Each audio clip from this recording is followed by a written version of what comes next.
ಬೀದರ್ ಜಿಲ್ಲೆಯಲ್ಲಿ ವರುಣ ಬಿಡುವು ಕೊಡ್ತಾ ಇಲ್ಲ. ಮಳೆ ನಿಂತರೂ ಕೂಡ ರೈತರಿಗೆ ಸಂಕಷ್ಟ ತಪ್ತಾ ಇಲ್ಲ. ಕಳೆದ 2 ದಿನದಿಂದ ಕಾರಂಜಾ ಡ್ಯಾಂನಿಂದ ನೀರನ್ನು ರಿಲೀಸ್ ಮಾಡಲಾಗ್ತಾ ಇದೆ. ಅಕ್ಕಪಕ್ಕದ ಗ್ರಾಮದ ಜಮೀನುಗಳು ಸಂಪೂರ್ಣವಾಗಿ ಜಲಾವೃತಗೊಳ್ತಾ ಇದೆ.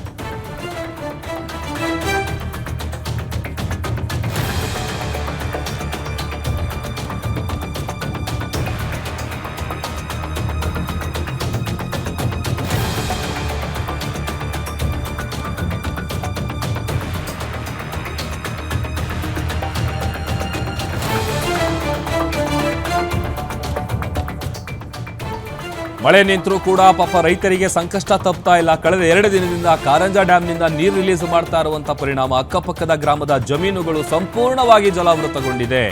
ಕೈಗೆ ಬಂದ ತುತ್ತು ಬಾಯಿಗೆ ಬರೆದಂತಹ ಪರಿಸ್ಥಿತಿ.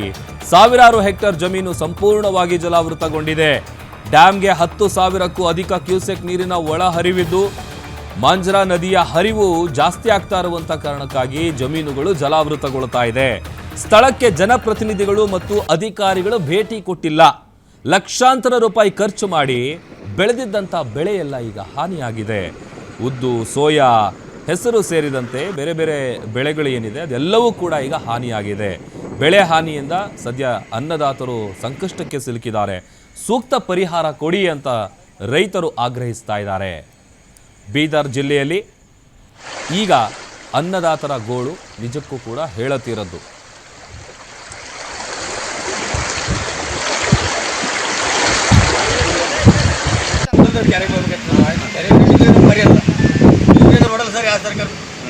ಇಲ್ಲಿ ಆಸಕ್ತರು ಅದಾರಲ್ಲ ಮುಂದೆ ನೋಡ್ರಿ ನೀವು ಹೊರಡ ಮಂದಿ ಮಾಡ ಮುಂದೆ ಹೋಗಿ ಸಾಕಿರ್ತಾರೆ ಬರಲ್ಲ ನೀವು ಹೋಗ್ಬೇಕು ಹೊರಡವ್ರೆ.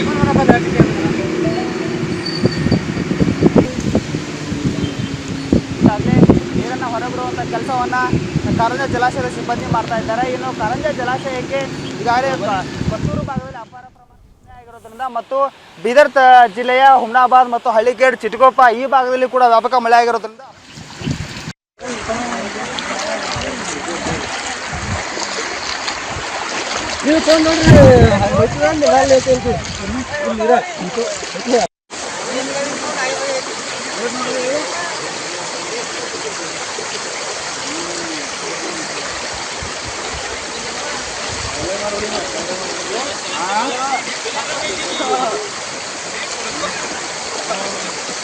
सेल्फी तो लोग होगेगा है।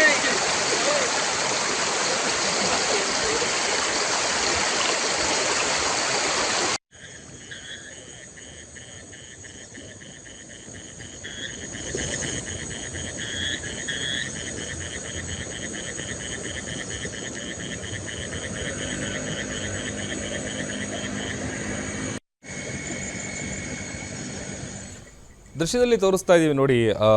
ಉದ್ದು, ಸೋಯಾ, ಹೆಸರು ಸೇರಿದಂತೆ ವಿವಿಧ ಬೆಳೆಗಳೆಲ್ಲವೂ ಕೂಡ ಹಾನಿಯಾಗಿದೆ. ಯಾಕಂತಂದರೆ ಲಕ್ಷಾಂತರ ರೂಪಾಯಿ ಖರ್ಚು ಮಾಡಿ ಕಷ್ಟಪಟ್ಟು ಬೆಳೆನ ಬೆಳೆದಿರ್ತಾರೆ.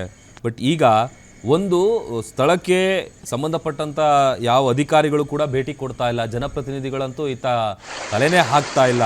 ಅದು ರೈತರ ಆಕ್ರೋಶ. ಅದರ ಜೊತೆಗೆ ನಮಗೆ ಅಟ್ಲೀಸ್ಟ್ ಈಗ ಸೂಕ್ತ ಪರಿಹಾರ ಆದರೂ ಕೊಡಿ ಅಂತ ಆಗ್ರಹಿಸ್ತಾ ಇದ್ದಾರೆ ಆ ಭಾಗದ ರೈತರು.